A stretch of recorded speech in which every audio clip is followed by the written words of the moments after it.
caigo.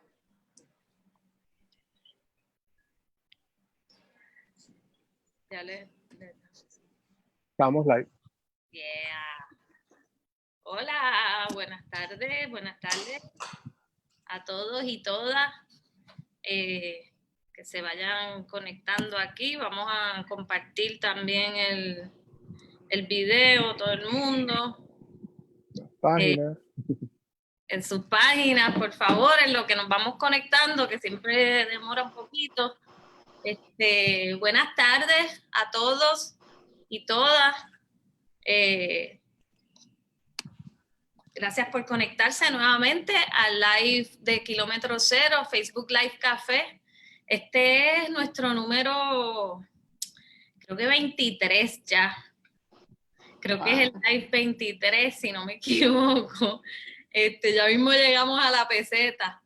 Así que esta va a ser como que la cuarentena más larga, yo creo que del Caribe, por lo menos. Así que, como siempre, me acompaña Luis Calderón, mi compañero Luis. Hola, Luis. Hola, Mari. Hola, Bárbara y a Sacha y a todos los que se conectan. Hola. Todas las tardes. Y tenemos dos invitadas queridísimas y a quienes tenemos por primera vez aquí en el internet. A quienes tenemos aquí por primera vez en el Facebook Live Café, ellas son las compañeras Sacha Antonetti y Bárbara Abadía Resach. Bárbara y Sacha, ambas son del colectivo ILE, que ayer tuvieron una vigilia, ¿verdad? En el Ancón, allí en Loíza. Recordando, ¿verdad? Fue como una vigilia protesta también en memoria de George Floyd, ¿verdad? Una de las, yo creo que es la última persona que ha sido víctima de un asesinato racista de parte del Estado en Estados Unidos, y a este Facebook Live le hemos llamado George Floyd y Minnesota en nosotros. Porque, ¿verdad? En medio de la consternación que vivimos todos y todas, en medio de esto que ha ocurrido, que ya se ha vuelto una escena bastante habitual en Estados Unidos, estos asesinatos de parte de policías, ¿verdad? A sobre todo hombres negros, pues eso, ¿verdad? Nos da una oportunidad para reflexionar sobre nuestros propios demonios raciales, sociales en Puerto Rico, que es una dinámica distinta tal vez de Estados Unidos, pero no menos peligrosa y no menos racista, ¿verdad? Así que buenas tardes, Bárbara y Sacha. Gracias por acompañarnos. ¿Cómo están? Buenas tardes a todas las personas que están conectadas en el live. Y gracias, Mari y Luis, por invitarnos a este espacio.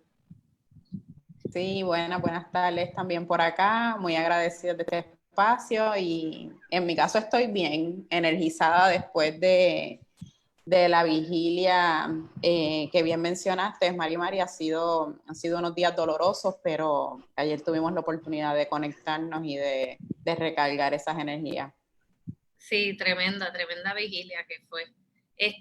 Yo creo que podríamos empezar, Luis, no sé qué tú piensas, pero creo que podemos empezar si nos pueden hablar, aunque sea brevemente, del trabajo que hace Colectivo ILE en Puerto Rico. Creo que eso sería una buena manera de contextualizar, ¿verdad? El trabajo que ustedes hacen. Yo sé que es desde muchos frentes, porque Sacha también hace la revista étnica y Bárbara es profesora de antropología y tienen, ¿verdad?, muchos frentes, pero sé que ambas están trabajando ahí desde el colectivo y sería bueno conocer un poco del trabajo que hacen ahí. Mami. Pues mira, Colectivo ILE lleva haciendo trabajo.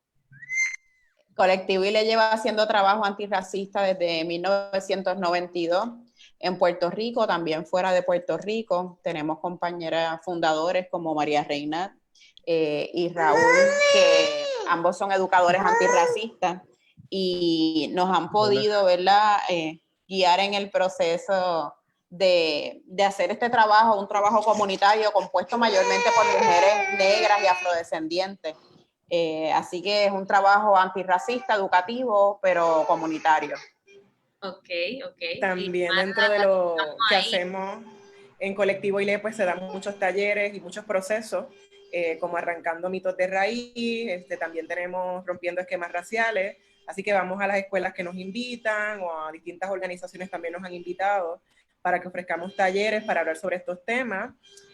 También está el proceso África en mi piel, África en mi ser, taller de turbantes, y todo es una celebración, ¿verdad?, ancestral y a la vez de denuncia, ¿verdad?, del racismo antinegritud que existe en Puerto Rico. Y uno de los proyectos que sumamos a la labor que hace Colectivo ILE de educación antirracista, pues el programa Radial Negras, que se transmite todos los viernes a través de cadena Radio Universidad de Puerto Rico. Así que estamos en distintos escenarios y el trabajo del Colectivo ILE tiene que ver mucho con las necesidades que las personas nos manifiestan, ¿verdad? Claro que sabemos que en Puerto Rico hay un racismo antinegritud que es, no se puede obviar, pero vamos a donde nos llaman, ¿verdad? Entonces, en ese proceso hemos estado también trabajando, después del huracán María, hicimos los calderos de idea en comunidades que nos estaban pidiendo, ¿no?, que les ayudáramos a manifestar cómo habían sobrevivido toda esta ineficiencia estatal. Y además de eso, también hemos tenido los juntes de saber antirracistas vinculados al tema de vivienda y a la vivienda digna, porque en Puerto Rico, pues el problema de vivienda digna y segura tiene rostro de mujeres negras en su mayoría y de niños y niñas negras que no tienen un hogar seguro. Así que el trabajo se ha ido moviendo, lamentablemente por un lado, ¿verdad?, porque no quisiéramos que nuestro trabajo se enriqueciera, ¿verdad?, con todas estas dificultades que sobreviven las personas negras, pero se ha ido moviendo con las situaciones que vamos enfrentando en el país. Tremendo. Yo creo que es importante, ¿verdad?, reconocer que el trabajo que ustedes han estado haciendo junto con un montón de otras personas, ¿verdad?, sobre el tema del racismo, sobre el tema de las oportunidades, es de muchos años, ¿sabes? A veces la gente pierde de perspectiva de que esto es de estos días, ¿no? ¿Sabes? Esto es una lucha ancestral, ¿no? Y yo creo que esa valentía, porque hay que tener valentía, ¿verdad?, porque el sistema no es sutil, aplasta fuerte y mata literalmente, y han seguido, ¿verdad?, siendo consistentes y que sus voces sigan escuchándose y que en la mayoría son mujeres. También para mí es bien importante, ¿verdad?, que ustedes lleven ese caminar desde madres, tías, abuelas. Yo creo que eso es súper poderoso y mira quién está ahí muy presente. Aprendiendo desde chiquita. Amara dijo, hoy quiero estar en el live. Exacto, ella es la miembro más joven, me imagino. La miembro más joven, sí. Chicas, pues, ¿verdad? Este tema es como para hacer muchos programas y muchos lives, así que vamos a ver cómo lo resumimos, pero a mí me gustaría, ¿verdad?, que antes de tal vez de entrar en el episodio como tal de George Floyd, que tanto se ha discutido y que yo creo que todo el mundo ya conoce lo que pasó, ¿verdad?, en Minnesota, y que no es un caso, tristemente, no es un caso excepcional realmente. Es un caso más de una retraída de casos de asesinatos de parte de policías hacia hombres negros, como mencioné. Sin embargo, ¿cómo ustedes creen que nosotros miramos eso desde Puerto Rico? Nosotros en Puerto Rico me da la impresión que mucha gente se indigna, porque obviamente es algo indignante, pero ¿cómo ustedes ven la dinámica de cómo nosotros nos vemos a nosotros mismos con respecto al asunto racial? A mí a veces desde la perspectiva de que yo trabajo, que es la perspectiva del uso de fuerza del Estado contra la ciudadanía, una de las razones por las que inicié este proyecto es porque me daba la impresión que aquí la gente pensaba que eso es allá en Estados Unidos, que los policías matan a la gente negra, Y eso es una barbaridad, como si eso aquí no ocurriera, ¿verdad? Y tal vez no, o sea, tal vez hay diferencias, etcétera. Pero ¿cómo ustedes evalúan la forma como nosotros miramos estos eventos desde Puerto Rico con respecto ¿verdad?, al ángulo particular racial? Yo creo que la gente podríamos hablar en términos generales, ¿verdad? Lo ve del distanciamiento. Y ese distanciamiento es producto de cómo la racial supremacista blanca, que también la vivimos aquí en Puerto Rico, ha normalizado la inequidad. Y en la medida en que entonces no hablamos, en Puerto Rico no hay racismo, porque aquí todos somos una mezcla, porque es la gran familia puertorriqueña, queremos emular ese mito de la democracia racial, ¿verdad? Como se trabaja también en Brasil, de la misma forma, ¿no? Como un mito. Entonces yo creo que en la medida en que no reconocemos que hay unas diferencias raciales, una inequidad racial, pues nos va a parecer como que eso está muy, muy distante, como que eso no tiene que ver con nosotros y nosotras. También es importante mirar el contexto, ¿verdad?, de quiénes son los que pueden salir de Puerto Rico y vivir en Estados Unidos y dónde, ¿verdad? Porque también quizás después del huracán María, a lo mejor ese perfil racial ha cambiado, pero a lo mejor antes podía salir gente un poco más clara de piel, con privilegios, a estudiar en universidades, que a lo mejor no necesariamente han tenido la experiencia que he tenido yo como mujer negra en Estados Unidos, o Sacha en Miami, yo en Texas, ¿verdad? Entonces yo creo que los contextos para mí el origen es obviamente el colonialismo, pero también la negación del racismo antinegritud en Puerto Rico. Así que lo vemos como desde el distanciamiento. En mi caso, muy de acuerdo con Bárbara, precisamente ayer eso fue una de las cosas que mencioné en la vigilia, ese proceso de distanciarnos y de decir, eso pasa allá, eso aquí no pasa, ¿verdad? El racismo no existe, aquí no vemos colores, nosotros somos una mezcla de 3 razas, ¿verdad? Y que hay una armonía racial que en realidad, ¿verdad? Vemos que en nuestras experiencias no es la realidad y como dice Bárbara, es un gran mito que estamos tratando de deconstruir, incluso parte de los procesos colectivos es que la gente pueda desaprender el racismo que hemos aprendido, porque es una cuestión que está muy, muy presente en nuestra fibra, en lo que decimos, en lo que nos dicen, y pues hay que mejorar la raza, y ¿verdad? Hay cosas que se van desde lo sutil hasta a microacciones y hasta acciones que definitivamente nos comprueban que el racismo sí existe. También quería añadir, ¿verdad?, que, por ejemplo, yo como antropóloga, que trabajamos el tema de la raza, todavía la antropología es muy conservadora y androcéntrica, y todavía a mí me ha tocado vivir la experiencia de proponer un curso con el título de raza y que tenga que negociarlo porque eso ya está superado o de eso no se habla. Entonces, si hasta desde la misma academia en Puerto Rico hay una negación de utilizar ese término, porque eso no se puede hablar, pero ¿y de qué estamos hablando? Entonces, ¿qué les voy a enseñar a mi estudiante? Si la raza obviamente cruza toda la cuestión cultural. Entonces, es bien importante eso, ¿no? Que también tenemos que estar luchando constantemente cuando hay un asunto también de invalidación. Cuando hablamos del racismo, no, pero es que yo no veo raza, yo no veo colores, hay una única raza, la raza humana.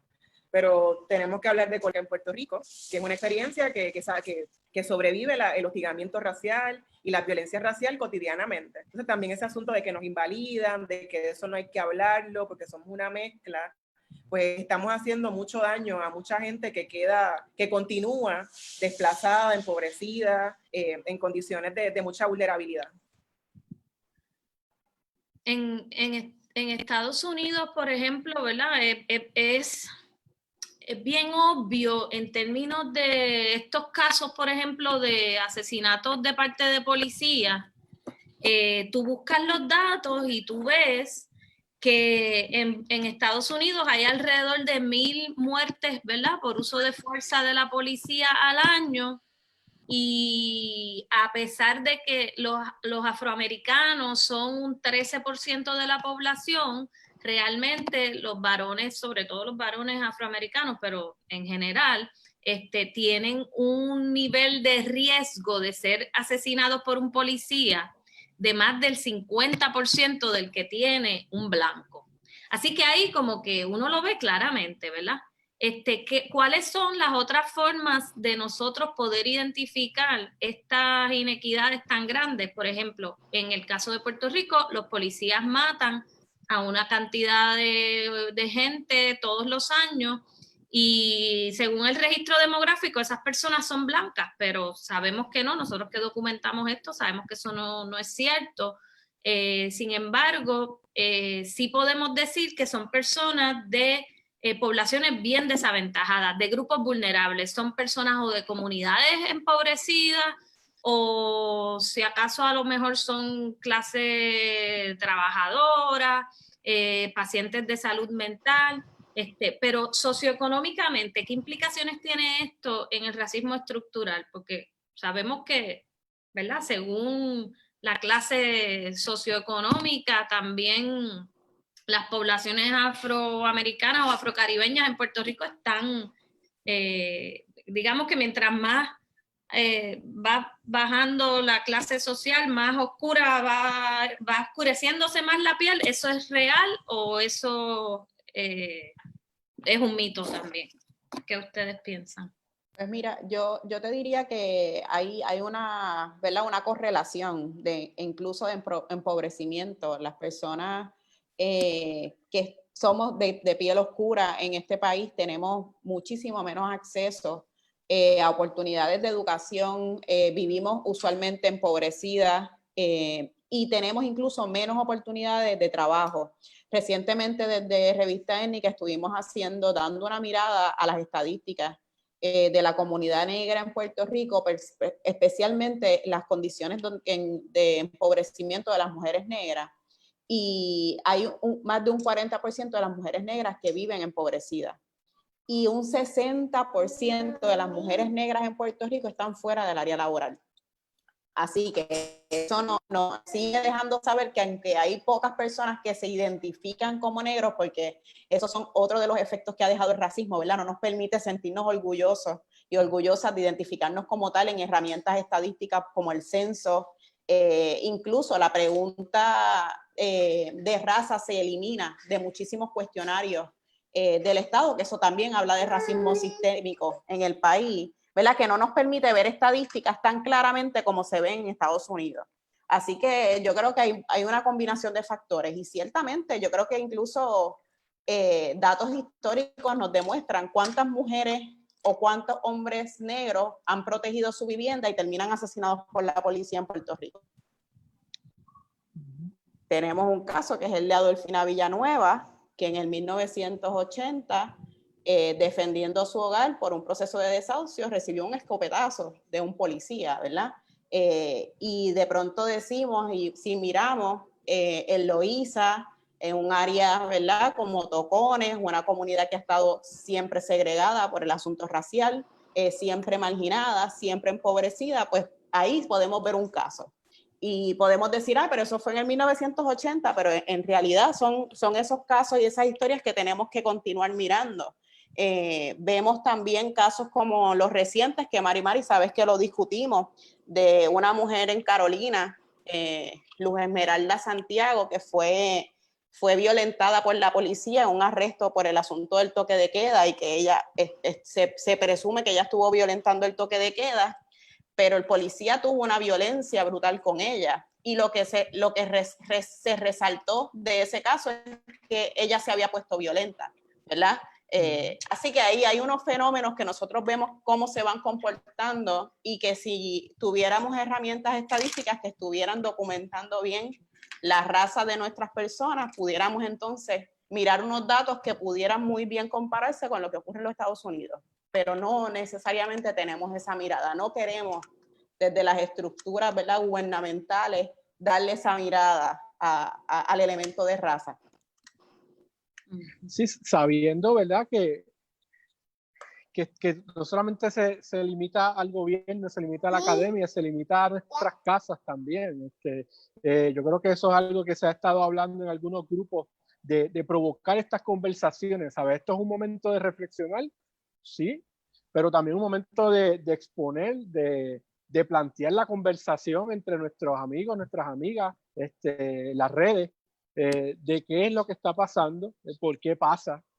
Y, por ejemplo, recientemente he escuchado a una de las líderes en Estados Unidos hablar de ese llamado, por ejemplo, a los otros grupos que se unieran a la lucha, pero no que fueran protagonistas de la lucha, sino que provocaran esas conversaciones con la gente alrededor.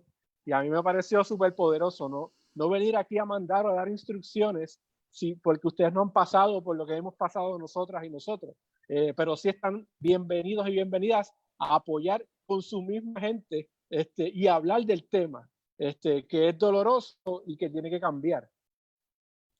¿Verdad? Y una pregunta que les planteo a ustedes, ¿verdad? Todas estas situaciones que están viendo ahora mismo en las manifestaciones, en las cámaras, ¿verdad? ¿Cómo lo sienten? ¿Cómo lo van viendo a través de estos días? ¿Verdad? Ya han pasado cerca de 6 días a partir de la situación. Yo creo que es doloroso, ¿verdad? Ver las imágenes de todo lo que ocurre, y estas son cosas que muchas personas visiblemente negras pues no nos sorprende porque lo hemos vivido de cerca de múltiples instancias, nos sigue agotando, honestamente, y cada vez que hablamos de esto pues también pues nos trae nuevas miradas, pero desde el dolor, ¿no? Yo pienso que la gente también tiene que entender que cuando hablamos del racismo, ¿verdad? Lo hablamos como un sistema, ¿verdad? Como un esquema, como un patrón, que sale desde todas las instancias de la educación, de la salud, de la vivienda, o sea, y desde ese punto de vista, que la gente no se sienta como señalada, como que es algo individual, porque entonces ahí pues tratan de invalidar, no, bueno, pues que también hay racismo a la inversa, Black Lives Matter, no, pero es que todas las vidas importan. Entonces, esa conversación que tú mencionas, Luis, que es importante tener en la casa, pero también es importante que tengamos otras representaciones desde todas las instituciones que nos permitan estar en sintonía, porque de qué vale que yo en mi casa hable con mi familia sobre esto, pero mis sobrinas van a la escuela y las representaciones que ven no tienen nada que ver con lo que yo le digo.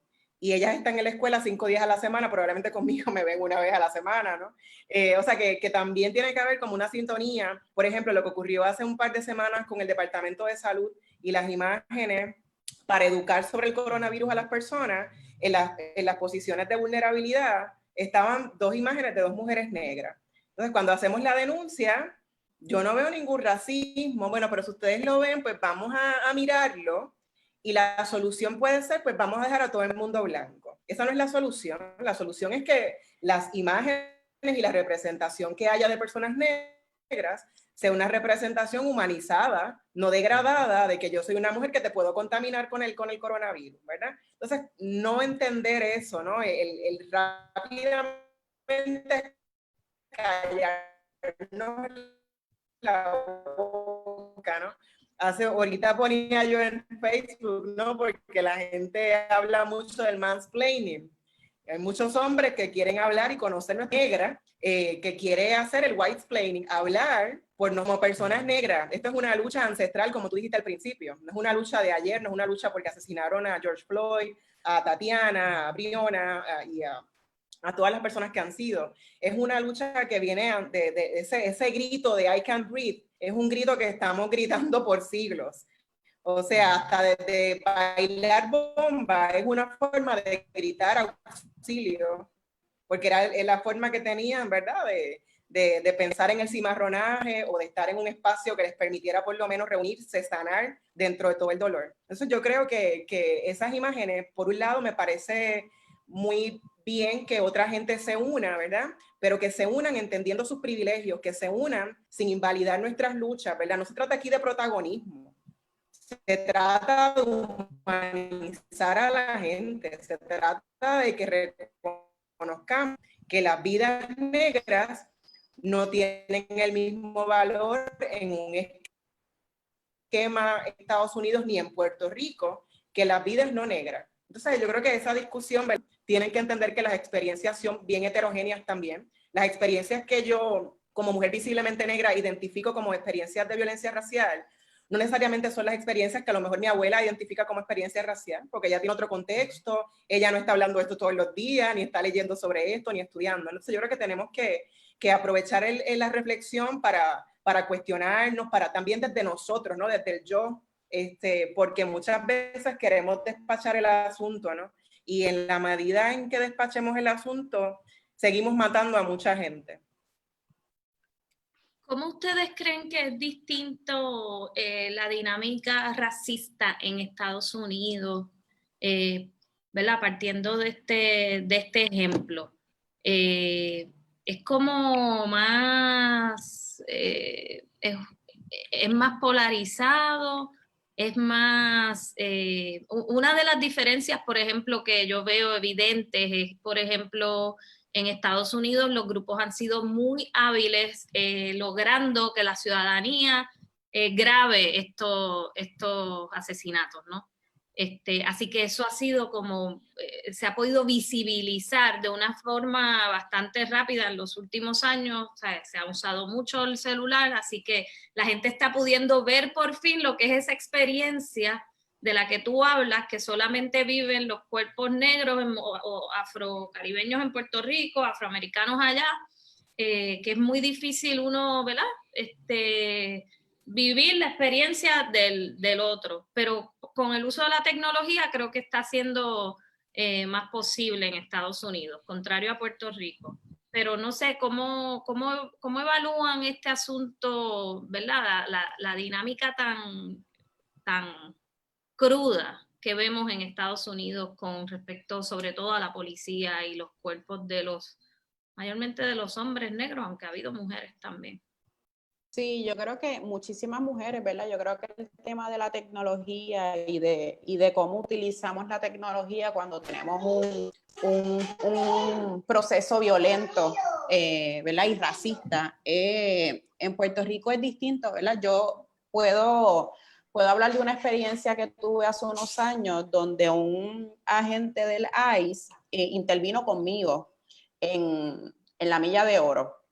Yo iba transitando, no me di cuenta y me metí en contra del tránsito, pero eran cerquita de sus oficinas, en la marginal de allí de la Muñoz Rivera, y este policía de la ICE intervino conmigo, me detuvo, y yo no pude ni razonar, él no tenía ni derecho a detenerme, porque él no era un oficial de tránsito, y yo me paré, yo busqué, cuando me quito el cinturón, que voy a buscar mi cartera, él me dice, y para colmo vas sin cinturón.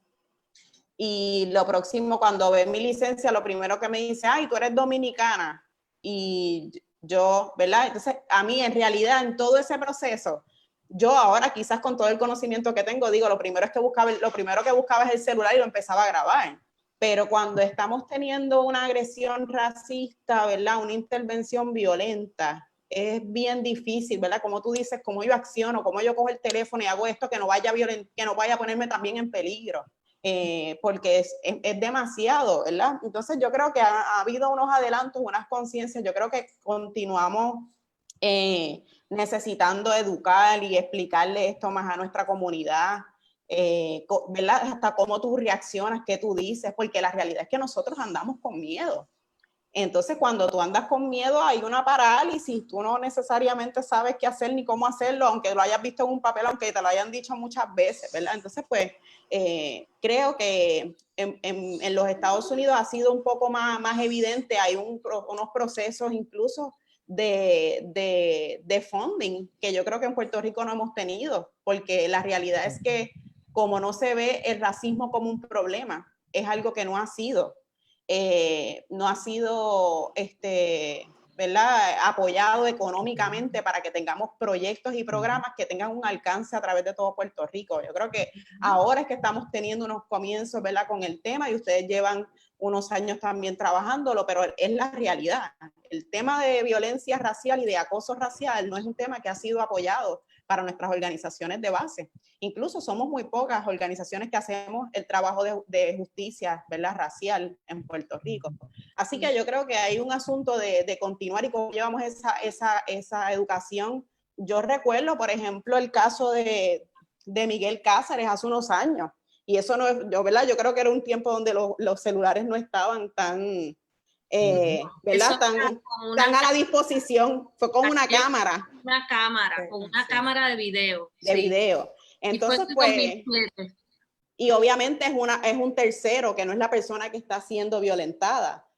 Así que yo creo que hay unas dinámicas y vemos, por ejemplo, yo creo que es más palpable cuando hay un caso que pudo ser grabado. Lo vimos, yo creo que hay casos recientes que son importantes mencionar. Por ejemplo, no se ha discutido el caso de Breonna Taylor, una mujer negra que la semana antes de lo de George Floyd fue asesinada en su casa.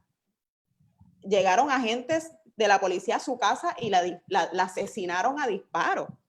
Claro, ahí no había nadie, ¿verdad?, que grabara esa situación. Vimos también días antes el caso de Ahmed, que iba jogueando, incluso quienes el video salió después, aparentemente por también personas que cometieron este acecho y este asesinato también. Así que yo creo que hay una diferencia a lo que se tiene acceso de grabar, de video, versus incluso la vida particularmente de mujeres negras que han sido asesinadas. Hay muchísimos casos, muchas de estas infracciones, incluso estaba leyendo un reporte recientemente del movimiento Say Her Name, que la mayoría de los casos donde se asesinan a mujeres negras en los Estados Unidos es porque son o pacientes mentales o la infracción se da es por una infracción o la detienen por un asunto de tránsito, porque tienes una luz dañada, porque te comiste una luz, no te diste cuenta. Uno de los casos más mencionados en ese caso es el de Sandra Bland, una mujer que la detuvieron, se grabó porque quedó grabado por la patrulla y al otro día ya amaneció muerta en el cuartel y la policía dijo que ella se había suicidado. Una mujer que hablaba constantemente del tema racial. Así que hay unas implicaciones, ¿verdad? Yo creo que en ese asunto de poder grabar o no grabar, de cómo se cuentan esas historias, que yo creo que incluso también tenemos herramientas como con proyectos de visibilizar esas historias, de poder explicar. Yo estoy loca por, ¿verdad? Mari, tú lo sabes, de poder hablar con esa mujer que fue intervenida durante el toque de queda en Carolina. Quisiéramos dar con ella, conocer su lado de la historia, no lo que decía el reporte de la policía, que es lo próximo que recogen los medios de comunicación, donde se presentan a esa mujer como violenta. Yo quiero conocer esa historia desde étnica, queremos visibilizar por qué razón ella estaba afuera durante el toque de queda, si había una necesidad que ella estaba tratando de cumplir de su familia. Así que ahí hay unas implicaciones que yo creo que también tenemos que darles unas miradas y unas perspectivas distintas. Yo quería añadir que también el asunto de, a pesar de que todavía, pues, de que ahora se puede grabar con más facilidad, pero que aún así, o sea, la violencia sigue operando desde esa supremacía blanca. Esa escena, por ejemplo, de Derek Chauvin con la rodilla sobre el cuello de George, y cuando la persona que está grabando se ve una persona que se acerca y se retira porque él se saca algo del bolsillo. Entonces, como también esa imagen de ese policía blanco representa toda esa impunidad que puede tener, representa los tweets del presidente, representa cómo opera todo este discurso. Yo recuerdo también el video del asesinato de Philando Castile, me parece que fue, que estaba con su compañera y la hija de ella en el carro. Están grabando toda la escena, pero aún así él fue asesinado, ella fue arrestada delante de esa niña negra que estaba viendo cómo asesinan al compañero de su mamá y cómo a su mamá también la arrestan, ¿no? O sea, que a pesar de, es un sistema tan bien orquestado que hasta el hecho de que se grabe no implica que hemos podido adelantar quizás, yo creo que con el caso de George Floyd no hay manera de que nadie diga, no, esto no fue brutalidad policíaca, o sea, no hay manera. Pero aún así, aunque se grabe, vemos cómo todavía la gente sigue cuestionando, saca a relucir, no, pero es que él estuvo preso, no, pero es que él fue un delincuente. Vamos a mirar entonces también el historial del policía. Entonces, si vamos a sacar, pues vamos a también hablar del historial y todas las quejas que había en contra de un policía criminal que seguía trabajando. Y si no lo hubiesen grabado, todavía estaría en la policía sin ningún problema. Entonces, que a pesar de que eso es un adelanto, ¿verdad? Instar a que la gente si puede, o la gente que sea testigo, que grabe, que tome fotos, pero hace falta mucho más, ¿verdad? El asunto de la educación, de que hayan políticas públicas, de que haya una responsabilidad del Estado para atender esta situación. No, definitivamente, y lo que decía Sasha, en Estados Unidos estos movimientos han recibido muchísimo apoyo de la sociedad civil, de las fundaciones, o sea, lo que llaman el tejido cívico en Estados Unidos. Es un tejido cívico muy, muy robusto, muy fuerte. Para que llegaran aquí, esta gente lleva años organizando sus comunidades y con un buen apoyo financiero para ello. Hay organizaciones con las que de hecho nosotros colaboramos con una organización en Estados Unidos que se llama Witness, que es una organización internacional. Y Witness nada más se dedica a abogar y promover cómo uno debe grabar a la policía o las violaciones de derechos. Eso es lo único que ellos hacen. Solamente, imagínense, nosotros que hacemos como 25,000 cosas dentro de una organización, ellos solamente promueven que la gente grabe y te dicen cómo hacerlo de forma ética, segura, que sirva como material de rendición de cuentas. O sea, tienen muchísimos ángulos, pero se dedican exclusivamente a eso.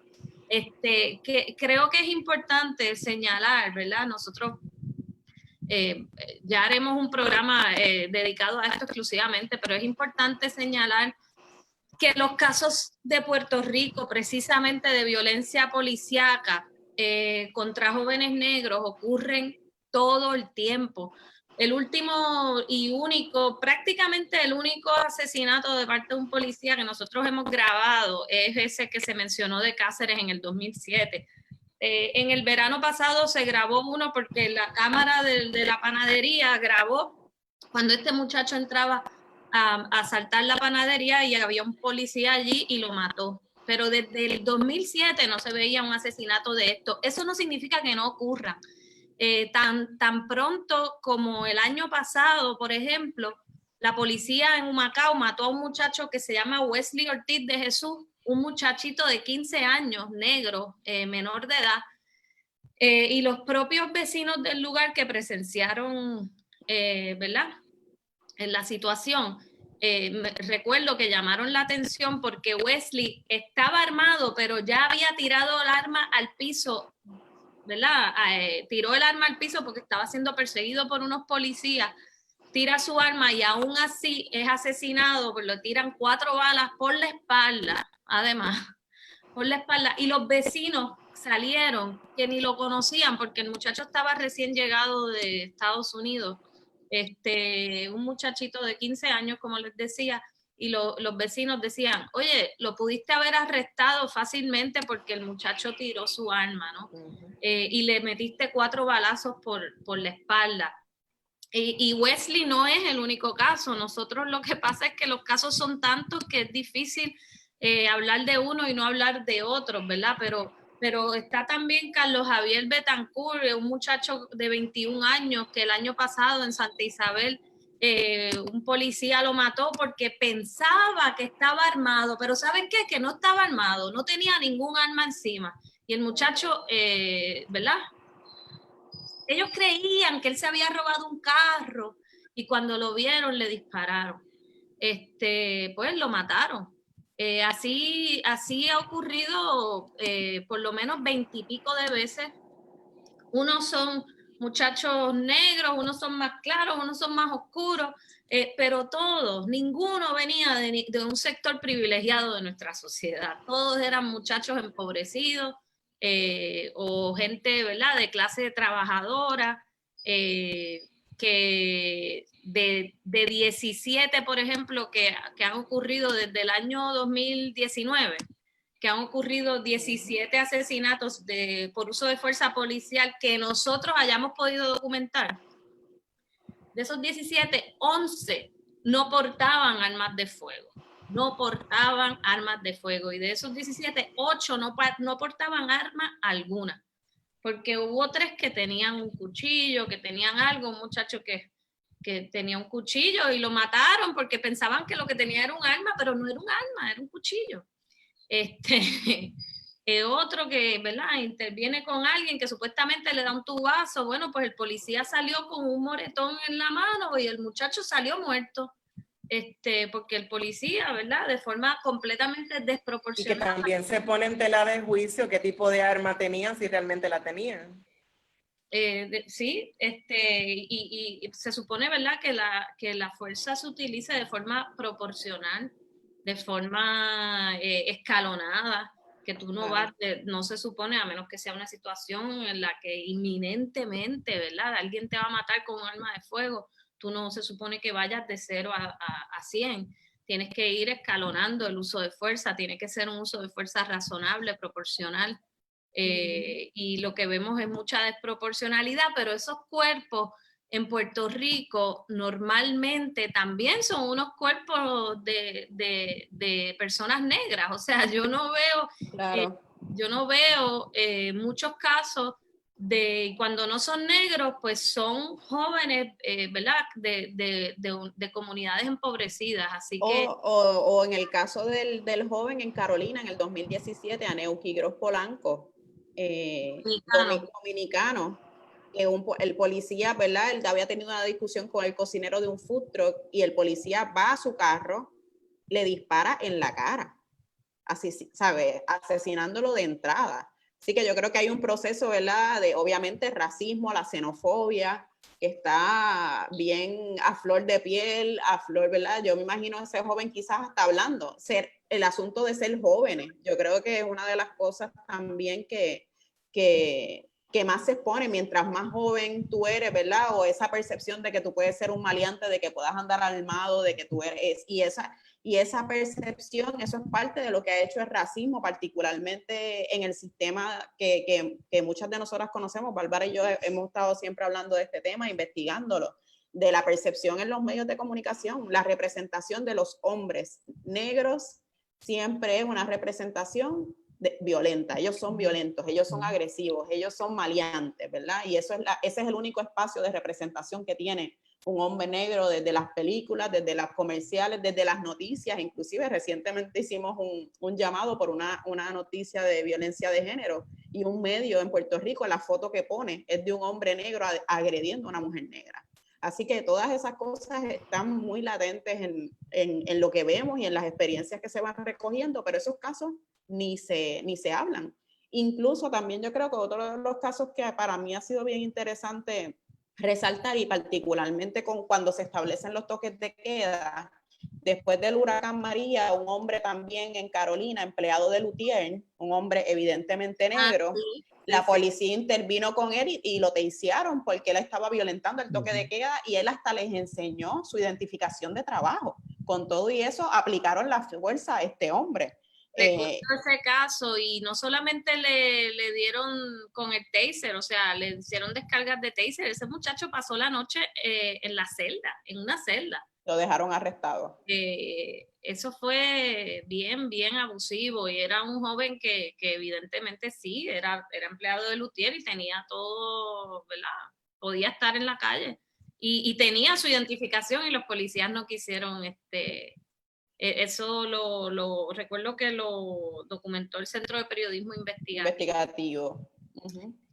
Nosotros, yo quería, ¿verdad?, un poco que recientemente, ¿verdad?, nosotros estamos viendo, además de este asunto del tema racial como algo importante en todo este andamiaje, estas manifestaciones, se está dando, como estábamos hablando nosotros, del tema de la violencia policíaca, ¿verdad?, de lo que es la brutalidad policíaca.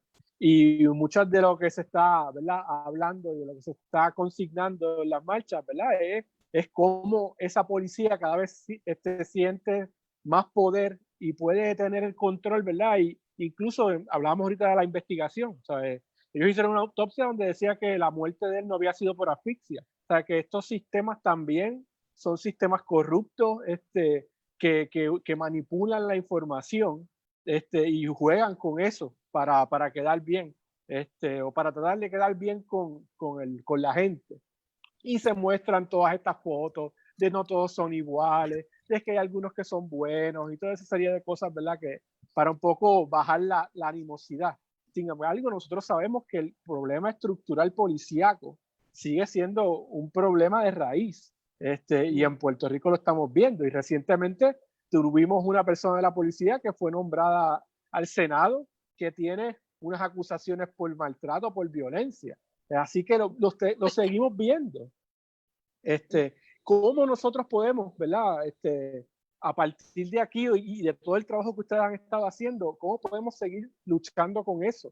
Para que nuestros jóvenes negros no sigan siendo víctimas de estos abusadores policías, el gobierno abusador. ¿Cómo podemos cambiar eso?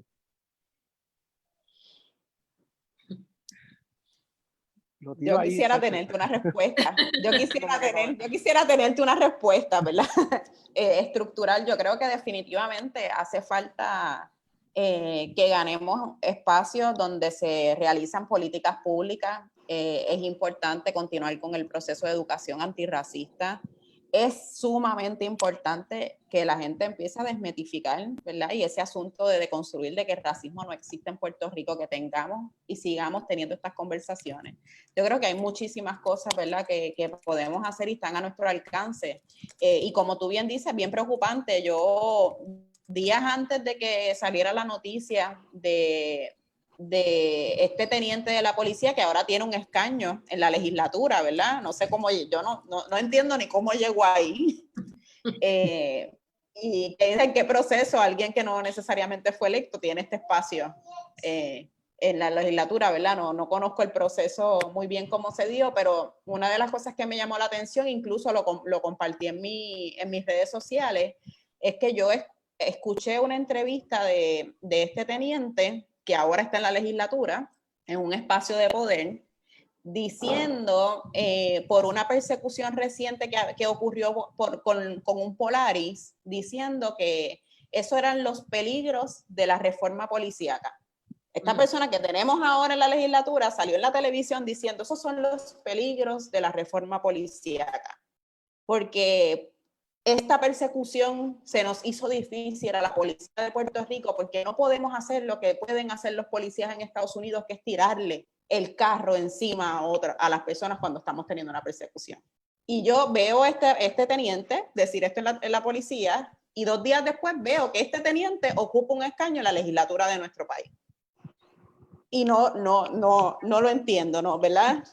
Y seguimos viendo cómo en procesos de tanta vulnerabilidad, de tanto empobrecimiento como lo que estamos viviendo en una pandemia, nos siguen, ¿verdad? Con procesos desde órdenes ejecutivas, desde cambios, ¿verdad? Cosas tan importantes como nuestro Código Civil, como desde esos espacios de poder siguen, ¿verdad?, ocupando ese espacio personas que creen en la violencia, que creen en la represión, en la opresión de todo el pueblo y que tienen la libertad de decirlo tan fácilmente en un canal de televisión, ¿verdad?, en un programa noticioso. Así que es bien preocupante. Yo creo que es un asunto de unir fuerzas. Todo el sector de justicia social tenemos una responsabilidad.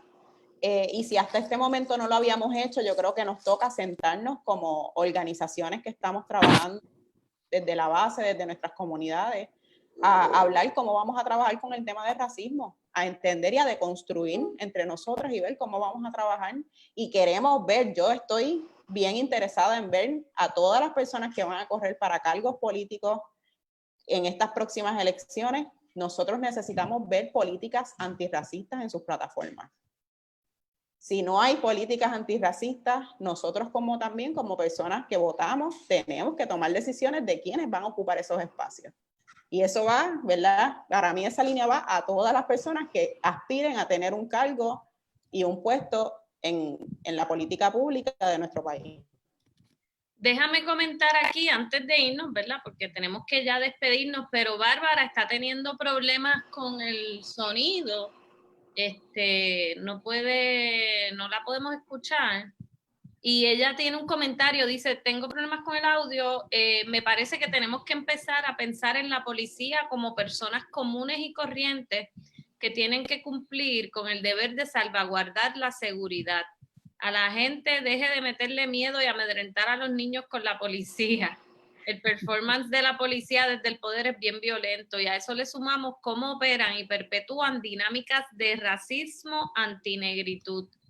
Y aprender a desaprender, también comenta, tener la voluntad y asumir su responsabilidad. Eso fue a tu pregunta, Luis, que era una pregunta bien sencillita que tú hiciste. Poquito. Sí, sencillita. Yo creo que, ¿verdad?, que que la invitación es a que tenemos que seguir hablando de esto. Yo creo que lo que dice Sacha, ¿verdad? Es un compromiso de parte de Kilómetro Cero y de todos nosotros que estamos aquí, de que esto tiene que seguir hablándose, de que ya le perdimos el miedo a los likes de Facebook y debemos seguir haciendo más, porque ante la necesidad y la falta que hay en los medios de comunicación masivos de este tipo de conversación, nosotros tenemos que crear nuestros propios medios y participar. Así que Bárbara y Sacha no se van a escapar, deben sacar par de días para seguir hablando. Yo sé que Bárbara tiene un montón que decir y qué mal que no se pueda escuchar. Exacto, y que tenemos que irnos porque hay una manifestación ya mismo. Exacto. ¿Verdad? Y organizaciones como la nuestra definitivamente tenemos muchísimo espacio en común con la de ustedes, ¿verdad? Con las diferentes organizaciones con las que ustedes colaboran y apoyan. Así que definitivamente, pues, si venimos a ver, ¿verdad? Todas estas causas a la larga tienen grandes coincidencias y grandes, cuando venimos a ver en profundidad los problemas con los que nosotras lidiamos, nos vamos a encontrar que estamos bregando con lo mismo, ¿verdad? Con un sistema que abusa de su poder, que es racista, que es abusivo, que es autoritario y que no es democrático, no promueve la igualdad, ¿verdad? La equidad. Así que nada, gracias a ambas por participar aquí hoy. Nos tenemos que ir. Hay una protesta a las 5 de la tarde en la calle Resistencia, en el Viejo San Juan, que convoca la colectiva feminista en construcción. Vamos para allá, porque también es una protesta antirracismo desde Puerto Rico, solidarizándonos con el pueblo estadounidense que está en lucha en todos los estados de esa nación, los estados, el pueblo, ¿verdad? La gente de ese país que es muy distinta a cómo su gobierno opera y que no, ¿verdad? Que son las personas que resisten día a día a un personaje tan repulsivo, ¿verdad? Como es el presidente señor Trump. Hay que apoyar a los norteamericanos, nosotros nos solidarizamos, nosotras y nosotros, y vamos para la calle Resistencia ya saliendo de esto. Así que muchísimas gracias a Bárbara, gracias a Sacha, a Luis. Gracias. Y nos gracias hablamos a ustedes. pronto. Gracias a ustedes por conectarse.